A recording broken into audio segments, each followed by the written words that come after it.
Hello, and welcome back to another episode of My Damn Opinion. Today's episode, we're going to talk about Wonder Woman 84. Is it good? Is it bad? Is it really the worst DC Cinematic Universe film?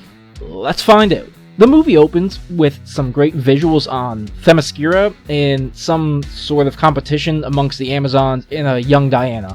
While it's visually cool and it is an entertaining opening, it does drag on a bit too long. It sets up a central theme of the film about taking shortcuts because you're not truly ready for the results, but we'll get to that later. The color grading of this movie is such an improvement over the previous film and half of the DC Cinematic Universe films. The next bit of the opening act of the film of Diana stopping crime has a very 80s style feel to it, which makes sense. It's a little campy, but I think that's what they were going for. We meet one of the antagonists of the film, Barbara Minerva, played by Kristen Wiig. Barbara is an extremely awkward person, cursed with bad luck, and I think Kristen Wiig does a great job in her performance. She plays awkward really well, and even later in the film when she's not so awkward, but again, I'll talk about that in a bit. Barbara is a better version of Jamie Foxx's Electro.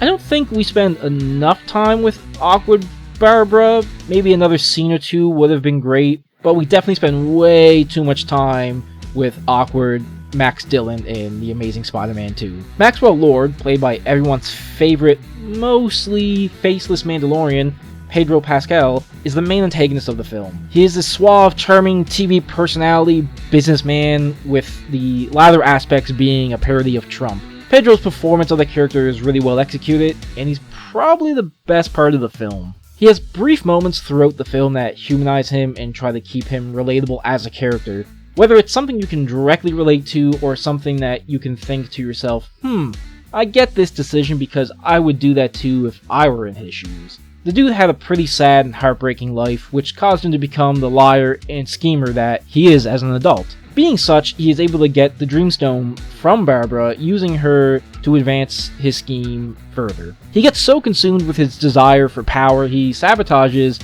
his relationship with his son. Once he becomes one with the stone, like a typical businessman villain, he goes after power and money. And I think he could have aimed for something higher, but he is a corrupt individual, and that reflects in the chaos he allows to ensue. The movie is definitely a slow burn. It has a runtime of 2.5 hours, and it feels like a 2.5 hour movie. It needed better pacing for sure. The movie brings Steve Trevor back via Diana's wish from the Dreamstone. The plot hole with this is the stone can make things appear out of thin air, but for some reason has to make Steve possess a body. There's a lot of controversy surrounding him and Diana sleeping together, and I'm going to leave it at that. Chris Pine delivers a good performance as Steve. Besides the obvious silliness of the Smithsonian Museum having operational jets fully fueled, it's ridiculous that a World War I pilot who died knows how to fly a jet from almost 70 years in the future. However, with that said, it's cool that they found a way to include the invisible jet, which was a staple of the character Wonder Woman in the comics, even though it's because Diana uses a brand new power that comes out of nowhere that she never uses again, but whatever. Still cool to include it. Oh, and later in the movie, why can she just fly all of a sudden, but never can fly again after this moment? It was a cool moment and all, but a bit of a plot hole, but again, who cares? DC is a hot mess anyways, and her character can fly in the comics and cartoons, so yeah, okay, whatever. After Barbara's wish, she starts to become less awkward and humble as she becomes more prideful, and I think Kristen Wiig does a good job of the transition. I do think, though, that the scene where she beats up her would-be rapist is a weird choice to choose to show us her turn to villainy. It really sends a mixed message because it's portraying her as the bad guy, even though that guy is scum, and it's just, I don't think it was handled very well. There's this really awkward looking running scene of Diana, and if I can find a clip of it, I'll include it. It just looks really bad and obviously green screened. Gal Gadot, or Gadot, or however you pronounce her last name, brings out another great performance as Diana. The movie does a great job of showcasing her powers, the costume looks great, and the movie includes some hero moments, like when she saves the kids from being run over by a truck, or even at the start of the movie where she was stopping some petty crime and the jewelry robbers. I think superhero films need to include more hero moments like that. The scene where she ejects the bullet out of the chamber of the gun, then hitting it with her gauntlet was cool as shit. There's a really great moment between Diana and Steve where he tells her it's okay to move on and to let him go.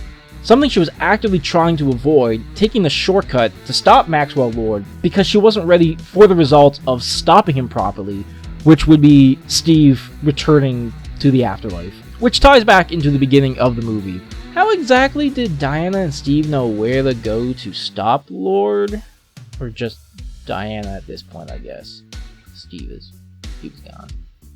Maybe I missed that part, or maybe it's a plot hole. So someone let me know. Barbara has become selfish by this point and is granted another wish by Max, wishing to be an apex predator. But for some reason, this doesn't take effect right away, and only when the movie needs her to change into Cheetah does she change into Cheetah. The writers could have come up with a better way for her transformation, but whatever. The climactic, and I use that word very loosely, battle against Cheetah is so terrible. The scene is lit poorly, or more accurately, it's not lit at all. Seriously, what the hell is happening in this scene? You can't make heads or tails of what's going on, it's way too dark. It's a piss poor attempt at a boss fight. Then Cheetah gets executed, doesn't die, and it's over, and we move on to the final confrontation. Maxwell Lord being able to make people's wishes come true through TV makes absolutely no sense, and the lasso of truth couldn't penetrate his magic wish wall, but it could penetrate his magic wish wall at his feet. And then some more bullshit about using the lasso to talk through Max to the world for people to renounce their wishes. It's really dumb and extremely anticlimactic. Instead of answering questions, this climax just asks more. I mean, overall, people heavily overreacted to this movie. It is in no way the worst DC film. Justice League and Suicide Squad are way worse than this. It was a fun, enjoyable ride. I applaud it for having proper color grading, as well as a more original story rather than Captain America the First Avenger but a woman in discount Howling Commandos. Perhaps it's time to add Wonder Woman to my How I Would Do It series. Is it a groundbreaking, monumental film? Nah. It was fine though. I'd probably watch it again. Maybe. I really want to rewatch any DC EU film. But that's just my damn opinion. Don't forget to leave a like if you enjoyed this video. Let me know your thoughts on Wonder Woman 84 in the comments, and don't forget to subscribe for more videos like this. Thanks for watching, and I'll catch you in the next one.